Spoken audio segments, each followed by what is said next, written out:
Hey guys, this is Ron from the Rideshare Culture. Thank you guys for watching the Just YouTube channel. It's much appreciated to the new subscribers. As you can see, I'm driving. I am heading home. I am paying attention to the road as I am speaking to you guys. So you're gonna see a lot of me, a lot of my time looking this way. I got 20 minutes to get to my house. Real quick, guys, but not really quick. What I want to talk about is my experience yesterday. Yesterday was a great day. I was able to go drive for a private client in a Sprinter van. Him and his partner bought a Sprinter van. He called me up. He contracted me to drive the Sprinter van. Phenomenal van, leather seats and everything. Which concluded me because of this video is being made because of my experience with an Uber driver. She's a new Uber driver. But basically, I picked up the van, drove him around with his friends, and then dropped the van off at his location, as his destination. Then I had to take a ride back from Fort Lauderdale to Doral, which is about a 40-minute trip. So if you're in Miami in South Florida, you know that Fort Lauderdale and Doral are in two separate counties. So that took about 40 minutes of an Uber trip, cost me $54 on UberX. I couldn't select Uber Comfort because there were no Comfort drivers that were going to cost me $70. But whatever, I like Comfort cars. XL was too much money. XL was going for $102, and I wasn't willing to spend $100 on XL, which I usually select. I usually get XL, which is my first option on my Uber as a passenger. Of course, I'm going to tip because that's what I do. I tip cash. Rarely do I tip on the app. I tip mostly cash because I know that when you do cash, um, it's not to your taxes unless you put it on your tax because you want to. Anyway, I was picked up by this young lady named Paola, a very nice lady. She was driving a Toyota, very nice. She bought a brand new car, brand new Toyota. And she bought it about a month and a half ago. I started doing Uber. I wish I should have known her then because then I would have told her if you want to do this full time, don't buy a Camry. You need to buy X or XL. Anyway, so I had this conversation where I told her that I'm an Uber driver. And I explained to her that I didn't say any comfort, and this is considered a comfort vehicle from 2017 or above because it's the newer shape design of the Camry. It's not the older ones. So I know she's eligible for Uber Comfort. So she explains to me that she does not get Uber Comfort, and I'm like, you qualify because she met it. She met the requirement. She's supposed to have a 4.85 and 250 trips or more. She had 290 trips, and she was a 4.99. Obviously, somebody gave her a 4-star, which led the rating to go down. Very clean car. Car smells great. It's vacuumed. It smells great, and it makes me feel like that the car is sanitized. Very nice lady. She drives very well. So I'd express, hey, why don't you have Uber Comfort? And the reason is because when she signed up the car, they only gave her Uber X and Uber Eats, but they didn't give her Uber Comfort. And I had to realize that she had to meet the requirements. So then I told her, I said, you know what, I'm going to help you out because she's telling me that she's working 10 hours, making 160, 170 a day. For 10 hours, I don't care what car you drive. If you drive Uber X and you drive 10 hours and make only 150, it's not worth it. Now, she has a comfort feature that she could apply, which could boost up her numbers. And also, I wanted to kind of have a conversation to try to figure out what she's doing. What she was doing is she was working 6 a.m. to 9 o'clock, so she stopped. And then she got up at 5 and worked in the night. And she was only doing X rides, which are very short rides. But her position where she was at is not great.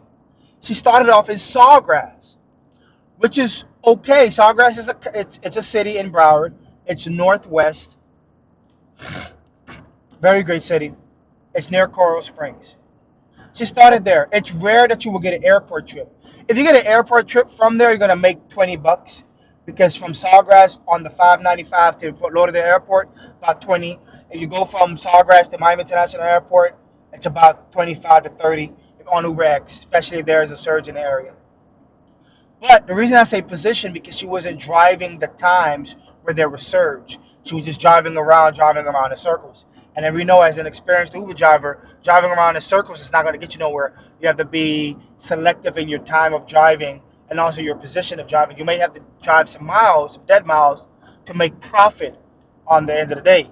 Because if you're gonna work 10 hours, you need to make at least 200 to at least 250 in UberX. And the reason I say that because I know drivers that don't have comfort on their list who make 250 a day doing 10 hours, 10, 11 hours. So they make the money without comfort or Uber Eats. It's only X. So I explained to her, which I like to explain to you guys, if you're going to be driving for Uber, this is a strategy game now. It's no longer that you could drive around in the past. Historically, you could do that in the beginning. You no longer can do that anymore. You have to be strategic in your plan because there's so many Uber drivers. I mean, if you let me tell you something. Let me tell you how much there are so many Uber drivers. There are so many cars in Miami. We got the drivers. There's a driver that has a brand new Chevy Suburban, the 2021 Chevy Suburban, and then there's a guy that I seen in downtown Miami, brand new GMC Yukon SLT, the brand new one, 2021, the new bodies. These guys are already buying these cars for Uber. This lets me know that Uber's not going anywhere with the drivers. The drivers can complain however they want to do in Miami.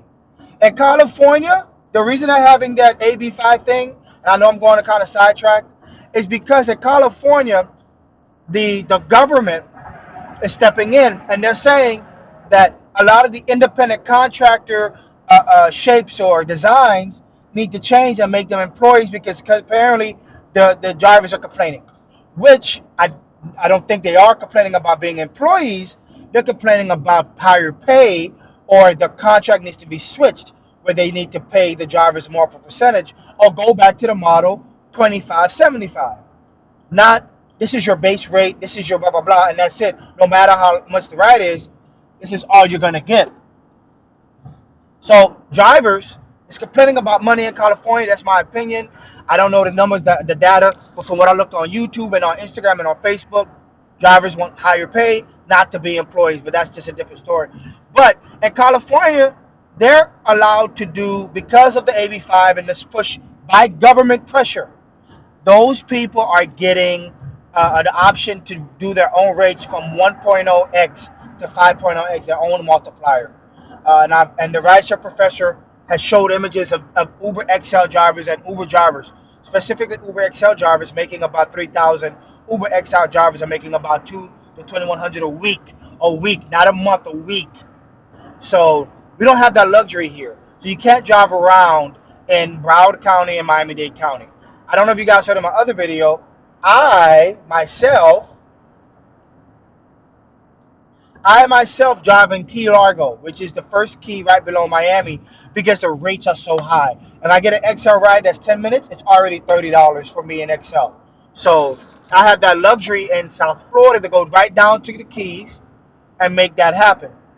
And I've had a comfort trip in the Keys that was worth. It was a comfort trip from the Keys to Miami Beach, and it paid me $160 for 1 hour. I know some places if you drive 2 hours is $160. 1 hour for $160 is $160 an hour. That's amazing. You know what I'm saying? I just wish it was like that, but it's not. But I explained to this lady very nicely. I said, okay, you have to call them. If you have a new car and you meet that quota, you gotta call Uber. Say, hey, add this for me. Okay? You gotta get the Uber Comfort. Number two, I told her she gotta call the hotels. She has to look on the internet to see what the big events are and position herself. If you keep driving all the way around everywhere, you're gonna get the $2, $3 rides. We don't want that. We want the rides that are $9, $10 a ride. We want to average out about $10 to $11 a ride so we can raise our daily amount of driving, a daily amount of dollars. So when I told her to do that, she's doing that. She got my number, so I'm communicating with her. But the reason I wanted to make this YouTube video is to, if you're a driver, if you're a passenger, and you look at your Uber driver, to me, I like to spark conversation. Some people don't like to talk, so I don't really talk. I had one guy that didn't want to talk, fine, no problem. Just gonna try to help him out. But I can see why, because his driver rating was a 4.87. And to me, if you're 4.87, that's a problem. That's an issue. So, with that being said, guys, I hope that you guys got a kind of context of what I'm talking about. But let me just put you back on my thing here. Okay. But but yeah, so let me know if you like this particular one-on-one content. This is something new that I'm trying, just so I can get more content out to you guys. If you notice, my content is very sporadic. I don't have consistent basis, and I try to give everything out that I can, that whatever that I'm thinking of or whatnot. But anyway, thank you guys for watching. You guys have a great one, and like and subscribe if you like, and please provide critique, criticism, so then this channel can be great. This is the Rad Share Culture, and you guys have a wonderful day, wonderful evening. Peace.